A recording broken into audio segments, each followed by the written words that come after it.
Power સિસ્ટમમાં prime મૂવરની નિષ્ફળતા એટલે કે પ્રાઇમ મૂવર ફેલિયર વિશે સંક્ષિપ્તમાં જણાવો, એટલે કે બ્રીફ ઇન્ફોર્મેશન આપો. તો જનરેટર જે છે એ જનરેટિંગ સ્ટેશનના પ્રાઇમ મૂવરની મદદથી ચલાવવામાં આવે છે.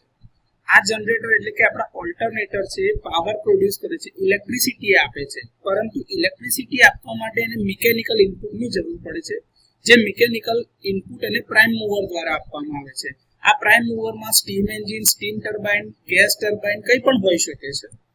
જ્યારે કોઈ કારણસર આ પ્રાઇમ મૂવર ચાલતું બંધ થઈ જાય છે ત્યારે તે જનરેટર બસબારથી અલગ થઈ ગયું, કારણ કે એમાં ફોલ્ટ છે.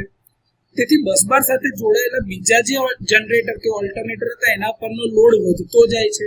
હવે લોડ વધવાથી એની સ્પીડમાં ઘટાડો થશે અને એના લીધે પાવર સિસ્ટમની ફ્રીક્વન્સી પણ ઘટે છે, કારણ કે તમને ખબર છે સિન્ક્રોનસ સ્પીડ પર ચાલતા જનરેટર છે એનું ઇક્વેશન ns = 120f/p છે. તો સ્પીડ જે છે ડાયરેક્ટલી ફ્રીક્વન્સીના સમપ્રમાણમાં છે. હવે લોડ વધે તો સ્પીડ ઘટશે, એના લીધે પાવર સિસ્ટમની ફ્રીક્વન્સી બી ઘટશે. હવે જ્યારે આ ફ્રીક્વન્સીમાં વધુ ઘટાડો થાય છે ત્યારે તે અસામાન્ય કામગીરીને પરિણમે છે. આ સમસ્યાને દૂર કરવા માટે સ્ટેન્ડ બાય જનરેટર ચલાવવા પડે અથવા તો સિસ્ટમ પરનો લોડ ઓછો કરવો પડે. તો પાવર સિસ્ટમમાં પ્રાઇમ મૂવરની નિષ્ફળતા વિશે આ થોડી માહિતી છે, જેના કારણે સિસ્ટમની અંદરમાં ફોલ્ટ થવાના ચાન્સીસ છે, અને આ એક પ્રકારનો ફોલ્ટ છે પાવર સિસ્ટમની અંદર.